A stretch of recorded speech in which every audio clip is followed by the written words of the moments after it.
Hopefully you can see and hear me okay. We are live talking more about early onset cancer. This is a sad story. Morgan Spurlock, the director of this was the Oscar nominated film known as Super Size Me. He gained 23 pounds, lost his sex drive, increased his blood pressure, decreased his HDL cholesterol, increased his triglycerides. All health parameters went in the wrong direction as Morgan documented eating McDonald's 3 squares a day over the course of just 30 days. And I can't help but wonder what effect that might have had on his metabolic health, his immune system, and beyond. It's been purported that he had other issues with substances, possibly alcohol. There's other conspiracy theories emerging about why he might have died at such a young age. But I want to focus on the metabolic health aspect of this and talk about why it's so important for all of us to prioritize metabolic health as it is related to cancer. Because it turns out that cancer is on the rise. Here is multiple new studies talking about how young people are particularly susceptible to early onset cancers nowadays. This is Axios, and we're going to talk about this article as well. And so I think it's important that we just first acknowledge, the work that Morgan put out there almost 20 years ago now, highlighting the harms and the health risks associated with consuming ultra-processed fast foods. And then we're going to talk about these disturbing trends when it comes to early onset cancers and new deaths and what we can do about this to help prevent this. So I first just want to make sure that we're okay here. I appreciate all you all being here. Thanks for hitting that like button. If you're enjoying the content, hit that like button. Let me know where you're viewing this from in the live chat. We're going to talk all about metabolic health and preventing cancer, because I don't know about you, but I hear about this all the time with friends and family. They go to, funerals and gatherings, and we're hearing about young people with cancer, people in their 40s with cancer. So I think it's time that we really wake up and focus on exercise, nutrition, sleep, all of these things. For some reason, my eye's a little itchy here. So let's dive into it now. I also want to let you know, because we're talking about metabolic health, this is a tool that can help you with your evening food cravings and also support metabolic health, known as the Berberine Fasting Accelerator. Well over 300 reviews over here on myoscience.com as well as Amazon. You can save using the code podcast over at myoscience.com. It's a great way to curb those pesky evening food cravings and to keep your health and lifestyle endeavors on the right track. So let's get into it and talk about early onset cancer, what's going on there, and first talk about this story with Morgan Spurlock. Again, the documentary, if you haven't watched it, it's really interesting. Super Size Me. Many of you know that many of us have had health issues from eating junk food, right? We've been to Taco Time, Taco Bell, McDonald's, Burger King, Wendy's. We grew up eating that stuff, and we experienced the health woes as a result of it, and that's why you're watching these channels. It turns out that possibly just 30 days, 90 meals consecutively. What if that had a epigenetic effect on Morgan outside of his alcoholism and more? So the documentary filmmaker Morgan Spurlock, an Oscar nominee whose most famous work skewered American food and diets, and who notably only ate McDonald's for 30 days, illustrated the health harms of fast food. He died from cancer at 53. And it says complications from cancer. I'm not really sure what his treatment was. Did he have chemo, radiation? Was it I'm not really sure. But Spurlock made a splash in 2004 with his groundbreaking film, Super Size Me, which was nominated for an Academy Award. The film chronicled the detrimental physical and physiologic effects of Spurlock eating only McDonald's food for 30 days. He gained about 25 pounds, saw a spike in his cholesterol, and lost his libido. Very problematic. So remember, your libido is a proxy for your health, my friends. If you have a low libido, that is an indicator that something physiologically, psychologically is going on. Healthy libido is synonymous with vitality. I think that's important to acknowledge. Okay, so he returned in 2019, this is Morgan, with a Super Size Me 2, Holy Chicken, a sober look at an industry that processes 9 billion animals, a year in America. He focuses on 2 issues: chicken farmers stuck in a peculiar financial system and the attempt by fast food chains to deceive customers into thinking they're eating healthier. Now, we know that meat consumption is down, but chicken consumption is up. People are eating way more chicken, way less red meat, but we continue to blame red meat. But it's probably not the red meat. Let's stop blaming red meat for what the chicken did. We know that chickens eat soy and corn. We know most beef that people eat are fed on grass. Okay, so what's going on with cancer? You might be wondering. Well, we've talked about this many times here, up to now, on this channel. New cancer diagnosis expected to hit record high this year in 2023. This is sad stuff. Cancer is not a disease you would want, my friends. So this is why on this channel, we repeatedly talk about the same things and share new information about walking at least 8,000 steps per day. I don't know about you, but I'm only at 3,000. I got some work to do. Although yesterday I hit 20,000. So it's going to even out. But walking at least 8,000 steps per day can dramatically reduce your risk of all causes of death, including cancer. We know that circadian rhythm alignment, going to bed at the same time, waking up at the same time every day is really helpful. Getting sunlight is really helpful. Metabolic health, 96% of American adults have some degree of poor metabolic health. So we need to focus on that. Supporting muscle mass. We know that people with low amounts of muscle have higher rates of cancer and more aggressive metastatic cancer. And we've talked about that. Last week we did live and talked all about appendicular lean mass and how that is causally linked with cognitive decline. So a lot of stuff that we can do here to prevent cancer. But again, what's going on here? So as Axios reports, new cancer diagnoses in the U.S. are expected to top 2 million for the first time in 2024, driven in large part by an alarming increase in cancers among younger Americans, according to new American Cancer Society data. Why does this matter? There has been major improvements in cancer survival, but there's a worrying rise in some cancers. At the same time, doctors are trying to figure out why they're seeing more young patients with cancer. I mean, hyperpalatable junk food, screen and circadian rhythm dysfunction come to mind. What these experts are saying is this demographic shift comes with psychological, physical, and financial burdens that are less common with older patients, experts say. Patients under 50 are more likely to be uninsured, juggling career and caregiving responsibilities, and face a higher lifetime risk of treatment-related side effects like second cancers. It's overwhelming for anybody, but especially for these younger patients, they say, who are going on with their daily lives and suddenly get this life-altering diagnosis and really don't know where to turn. All right, so many feel alone because they're younger. Their friends haven't had to deal with this yet. So as we zoom in, the proportion of people 65 and older diagnosed with cancer dropped from 61% to 58% in the last 30 years, even as the size of the group increased. The proportion of these diagnosed between 50 and 64 was largely stable. Notably, the people aged younger than 50 years were the only of these three age groups to experience an increase in overall cancer incidence during this time period. Doctors don't know why there's an uptick. What are your thoughts? Let me know in the comments section below.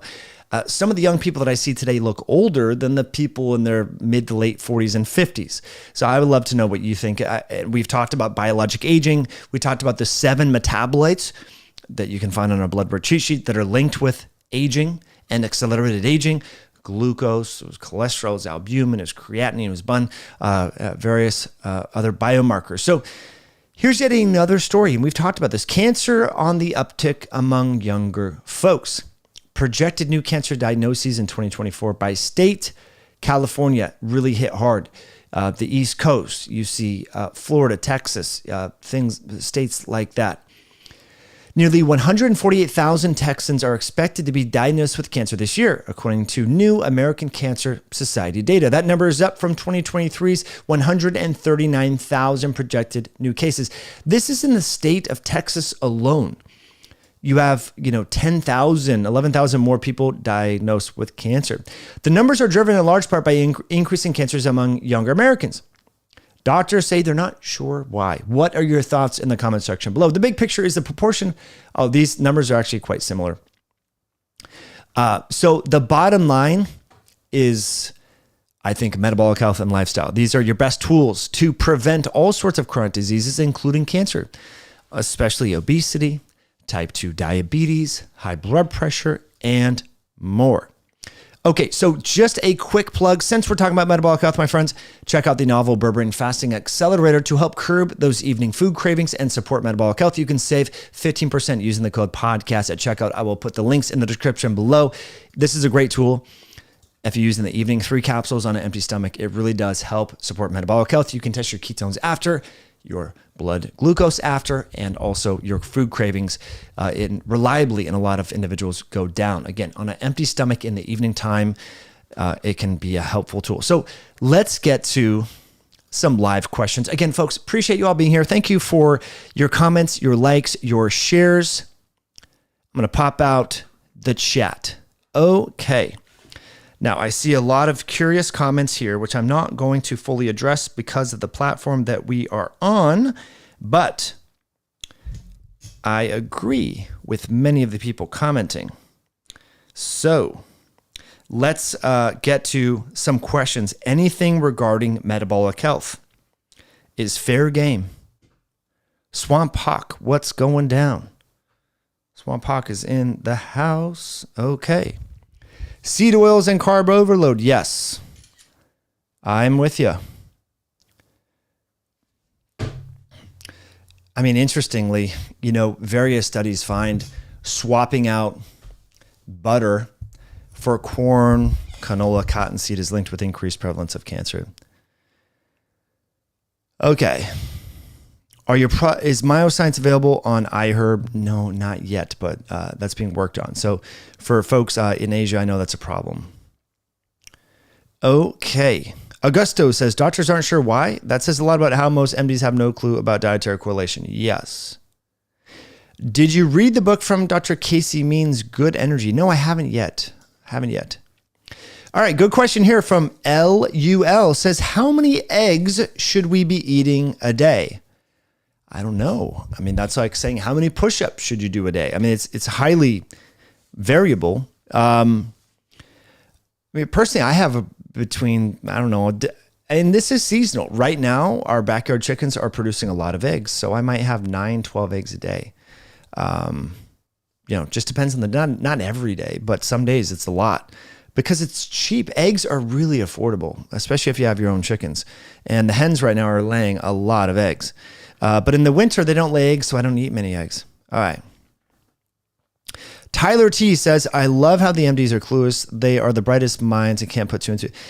So as someone who was a pre-med undergrad and took the medical school aptitude test, the MCAT, I will tell you that many medical doctors are well-intended. They have to do rigorous, pre-medical school examination, residency, step 1, step 2, fellowships often. I mean, boards. There's the challenge with mainstream medicine, allopathic medicine, is it's very algorithmic. If this, then that. And so it sort of can minimize critical thinking skills. That's what I found, even in some of the best, biggest medical clinics that I've worked with and have visited and did lunch and learns in and all that. So that can be a problem. Okay. All right. Great question here from Igor. Igor says, hello, high intensity health. What can we do to reduce small dense LDL-C and ApoB? Hugs from Brazil. All right. So what do we want to do? Well, I mean, as Nick Norwitz and many other people have talked about, one of the ways that will reliably reduce your LDL cholesterol is to eat more carbohydrates, right? Does that necessarily translate with improved health and reduced cardiovascular risk? I don't know. So it really depends on why you're concerned about your LDL cholesterol. I would, again, look at what's more important is your LDL to HDL ratios, as well as your ApoB and triglyceride levels and visceral fat. These are things that I think are a little bit more important than just monomaniacally trying to lower your LDL cholesterol. So, what do I suggest? Well, I would suggest exercise. I would suggest walking 8,000 steps per day, having exercise snacks, looking at your lipoprotein little a, looking at your fibrinogen levels, so that I would say. Okay. Palm of Liberty. Can you cover Morgan Spurlock's death? Yeah, we just did, my man. So we talked about that right here. Did we get into the alternative theories behind his death because he was an avid promoter of certain therapies. We didn't, but you can read between the lines on that one. Linda West says, I was fed Wendy's chicken nuggets and fries for a week by a recruiter. I gained 12 pounds. So that was similar to Morgan. He gained about 25 pounds over the course of a month to meet the military minimum weight requirement. Well, Linda, chicken nuggets are not a good way to gain healthy weight. But hey, hopefully life is better for you in the military now. And that was a good thing. Okay. Cindy says, if hens don't lay eggs in the winter, can you get protein from something that is prevalent in the winter? Yes. Grass-fed beef in your freezer or dehydrated or freeze-dried products. That's what we do. Bone broth, stews, soups, all of that. Joseph Paul says, are there any good carbs? Of course. We have fruits, we have yams, we have sweet potatoes, we have squashes, we have berries, all sorts of great fruit, carbohydrates out there that can be good for you. Matt Fasano says, a car engineer can design and engineer a car, but can't maintain or fix it. Same with doctors, can only follow tablets. Yeah, Matt, I agree, but there's some great doctors out there too. But yeah, a lot of these folks are very algorithmic, if this, then that, and they're taught to follow protocols and not think outside the box. Thomas Anderson says, get lean and stay lean as a means to reduce your LDL cholesterol. Kyle O'Neill, hey Mike, what are your thoughts on DEXAs? Worthwhile? I do think they're worthwhile. Knowing your body fat percentage is a good idea. Just to, and also know where your fat is coming from, right? Do you have visceral fat, subcutaneous fat? Where's the fat coming from? Good question. All right. Tyler T says, there are now plenty of MDs who have woken up, realized what's been happening in mainstream medicine. As far as I'm concerned, there's no excuse now. Many credible MDs voices out there now. Yes, absolutely. Donal says, a science teacher made Mickey D's happy by losing weight on their food, but he also started running at the same time at a lot of their salads and egg white sandwiches. Yeah. Yeah, there was a professor at somewhere outside of Kansas that was eating nothing but junk food for a month. And he was in a calorie deficit, and I guess he lost weight. But did he gain visceral fat? Let's see his labs. We don't know that. But as Amy says here, say no to bioengineered food. Exactly. McDonald's is garbage. Don't eat McDonald's. Okay, so Mermaid Records is a 20-year-old female. Total cholesterol is 243. LDL is 123. HDL is 105. Triglycerides are 49. Great. It sounds like you're a lean mass hyperresponder. Was on a carnivore diet for a year. I want to quit. My gut is suffering from reintroducing carbs and other foods. Any tips? I would have olives, avocados, some fruit, see how that does. Fermented vegetables, kimchi, sauerkraut. That's what I would suggest. Ian Lanzer says, I'm on a carnivore diet, have been on for 120 days and loving it, feeling so much better. Okay, fantastic. Andrew says, I've been eating frozen chicken nuggets for more than a year. I have fatty liver, high cholesterol, and beginning of thyroid problems. Early death, I guess. Andrew, you only have one liver. Man, don't mess with your liver. I'm telling you, fatty liver is nothing to mess with. There's a huge demand for livers because people have so much fat infiltrated in their liver. Non-alcoholic steatohepatitis or liver challenges they're on the rise. So please, Andrew, someone give Andrew more than chicken nuggets. Help Andrew out. Andrew, where do you live? We need to find some people around you to introduce you to a local rancher, a farmer's market. Just friends don't let friends eat frozen chicken nuggets. Come on, man. Okay, the daughter of the West says, I'm super sensitive to medications and can give myself a panic attack just thinking too much. Is berberine a smart choice in this situation? Yeah, so the daughter of the West, I don't really know, to be honest. Berberine is not known to affect, psychosomatic thoughts and cognition and things of the sort. It may be indirectly supportive of cognitive health and psychology by affecting metabolic health, because of course metabolic health is linked to neurotransmitters. If you're having blood sugar bounces, ebbs and flows, you're going to have neurotransmitter imbalances and cognitive issues, right? So they're two sides of the same coin, but berberine really helps to support metabolic health. So that is what I would suggest. So if you Possibly, what's your glucose? What's your hemoglobin A1C? What's your triglycerides? What are your liver enzymes? Okay. All right. So JM says, Dr. Casey means is saying all chronic disease comes from mitochondrial dysfunction. Yeah, I mean, in part. The Mystical Stab Artist says, oxalates causing your kidneys to shut down, but yeah, plant-based is a healthy diet. Right. Okay. Andrew says, I was on frozen burger patties before the nuggets. Go back to frozen burger patties. In fact, just make your own burger patties. Don't get the frozen stuff. A lot of that can have filler, cellulose, and other stuff. Are we against seed oils? Well, I mean, industrial seed oils are not really food, my man. Do you ever see a cow chewing on canola or rapeseed? No.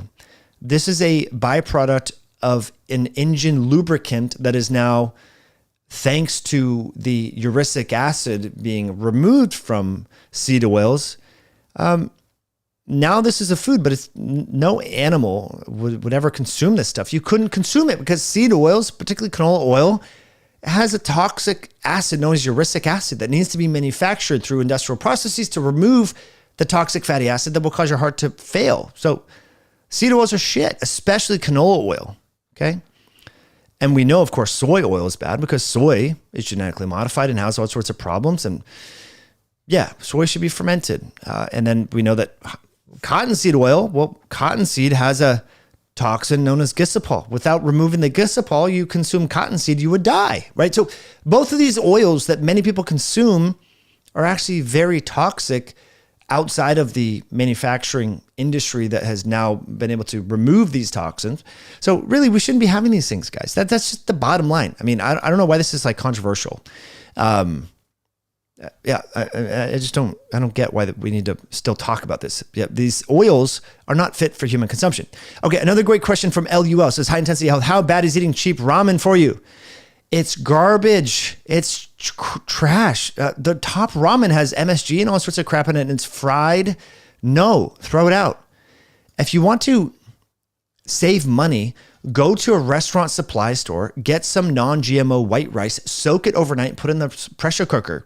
If you're worried about money, at least have white rice and ground beef, like literally, and eggs. Like if you're broke, you have to have chicken nuggets, like some gentleman was saying, or burger patties that are frozen. Just get fresh. Go to the restaurant supply stores. This is a little secret. You could even open your own business and get a reseller permit so you're not paying sales tax to save some money. Get white rice, non-GMO.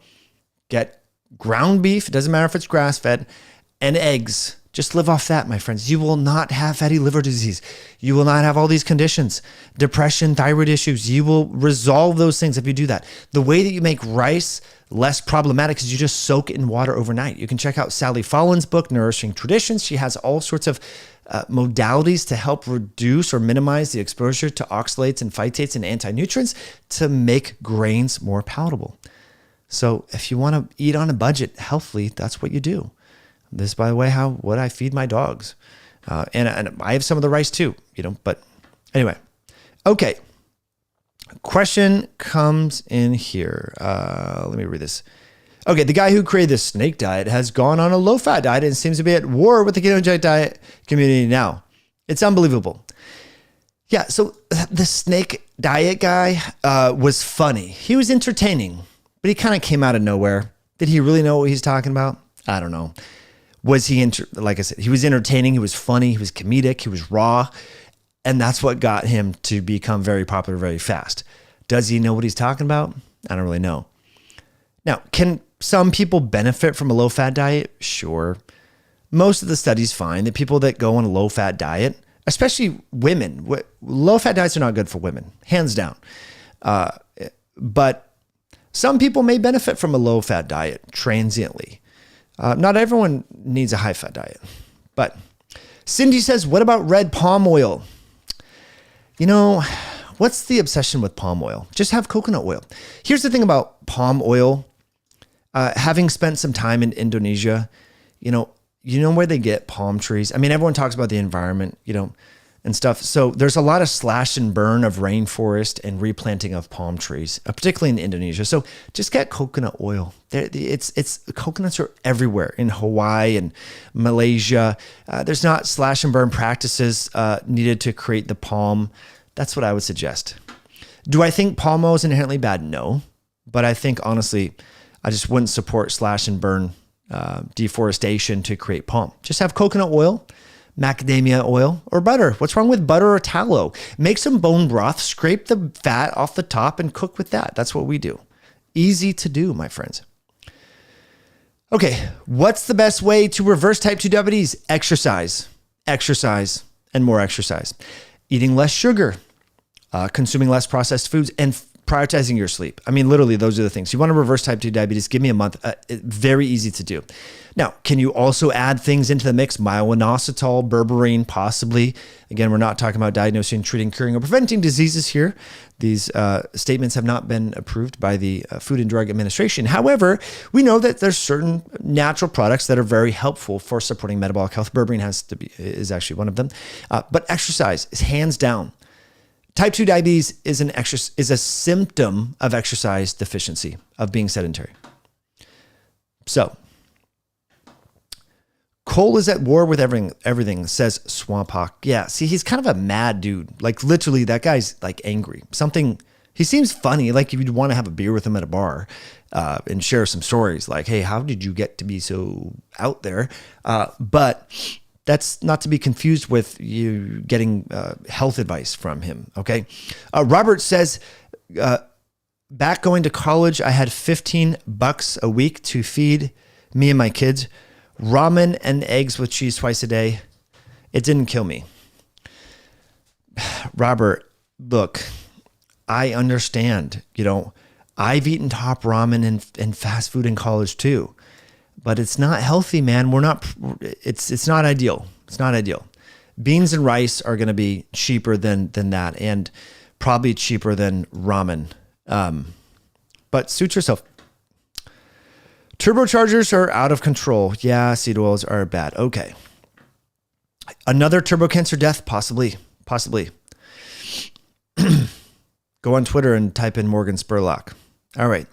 What are your thoughts on Ray Peat and his thoughts regarding sugar and diabetes? Everyone talks about Ray Peat. I've looked at his stuff. I don't know what he said. What's the appraisal? What's a high level overview of what he's saying? I'm not sure. Okay. Man, before 1995, when McDonald's made their fries and beef tallow, and they were amazing, but some rich guy had a heart attack and went after Big Fat Inc. Interesting. What's your opinion on the carnivore diet? I think the carnivore diet can be an amazing tool for people with autoimmune disease or gastrointestinal issues. Those are my thoughts. Can it be short-term or long-term? Either one. Again, people with autoimmune disease and gastrointestinal issues do really well going on a carnivore diet. For weight loss, I think it's an awesome tool. If people have challenges with body composition issues and so forth, I think carnivore is an amazing, amazing tool. Have you heard of allulose? Of course, I've been using it for years. I think it's okay, probably better than erythritol. Okay, I still cook most of my own food with lard. I'm now 64, but look 34. Amazing, Taurus. Thank you for that. Okay, red meat, eggs, 30 minutes of daily exercise. Jeremy, yes, this is Jeremy's expert advice, and I would agree wholeheartedly with. How do you reverse diabetes? Red meat, eggs, 30 minutes of exercise a day, literally. And good sleep, balancing stress, things like that. Okay. What's your opinion on Saladino's carnivore fruit honey diet? Yeah, I like Paul. He's a friend. He's been to my house several times. We've podcasted together. Paul lives near the equator. He has fruit year round. Would I recommend all that honey and fruit for someone who lives in North Dakota or South Dakota or, Illinois in the winter? Maybe. I don't know.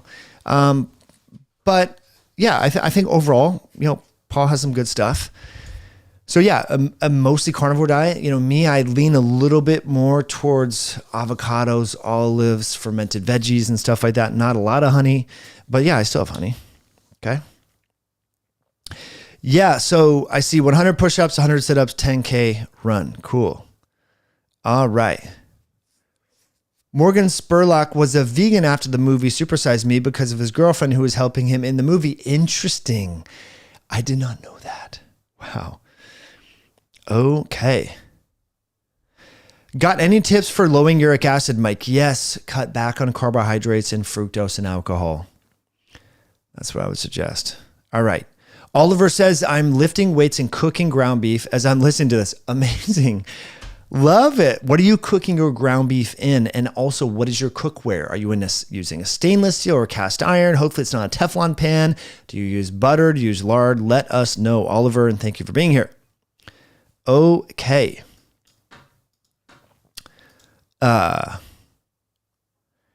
One Punch Man. No, I haven't watched that yet. Swamp Hawk. My BMI is 18.7. I'm 48 years old. Chinese woman. I started to eat only 2 meals a day. Is this okay? Eating low carbohydrates, but I do eat sweet fruits like apples and pears. You know what, Iris? I think that's probably okay. I would want to know what your muscle, what a DEXA or bioimpedance says about your muscle and your strength and all that. And as Oliver says, don't forget to give us a thumbs up. Hit that like button, my friends. Give us a thumbs up. That helps the algorithm. We go live on Tuesdays. So thank you for being here. All right, Oliver is reporting back to us. He was the one that's listening to this, cooking ground beef in his kitchen as he listens. He says he uses stainless steel and glass cookware.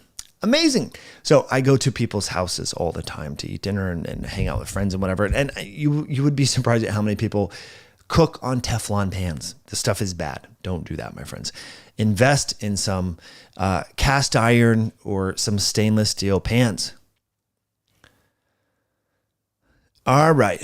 What is your opinion on Dr. Sean O'Mara? I love Dr. Sean O'Mara. I think sprinting is an excellent tool for losing visceral fat, as is weightlifting, my friends. Okay. So do I still take DHEA at night? Absolutely. I take DHEA at night, 50 milligrams every night, about 40 milligrams. You know, roughly speaking, you want to focus on about 10 milligrams per decade of life. Okay. Do I cold plunge? Almost every morning. I did this morning. I did yesterday afternoon. To be honest, my consistency has been a little irregular on the cold plunges, but I'm now that the weather's a little bit better, I'm doing that a lot. Okay, what is your overall, the full name of the comprehensive blood work test that you recommend? Yeah, go to highintensityhealth.com. It's right there on the homepage. Download the blood work cheat sheet. Okay. Do I still mouth tape? Absolutely. Every night. You have to. Mouth taping is like drinking water. You got to do it, my friends. So as always, I am so grateful that you're here. Appreciate your likes, your comments, your shares. Just one last reminder, since we're talking about exercise, creatine is a great tool to help increase the efficiency of your exercise. If you're not taking the creatine enhanced electrolyte 6, honestly guys, you're missing out. This is one of the best electrolytes out there because it has creatine. Creatine helps with exercise performance as well as cellular hydration. The electrolytes enhance creatine absorption. This is one of the best combinations out there. Check it out over at myoscience.com. Use the code podcast at checkout. Appreciate your likes, your comments, your shares. We will catch you next Tuesday. I appreciate you all being here.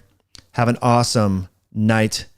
And we will talk more about mouth taping later. Aubrey doesn't know what mouth taping is. Mouth taping is a tool to help you foster nasal breathing while you're sleeping, because what happens when you're REMing and you're in deep sleep, your brain will temporarily inhibit the tone of your tongue, and your tongue can actually collapse your airway and cause apneic events. We know about sleep apnea, but many people have small apneic events known as sleep disordered breathing, and that is problematic. So mouth taping helps to seal your mouth shut to foster nasal breathing so that you don't get interrupted by some of those apneic events during your deep phases of sleep. So if you haven't tried mouth taping, you can definitely check it out. There's a 3M micropore tape that I always link in the description below. Okay, friends, that's it for today. Really, really, really appreciate you all being here. Thanks for hitting that like button. We'll catch you all later. Bye now.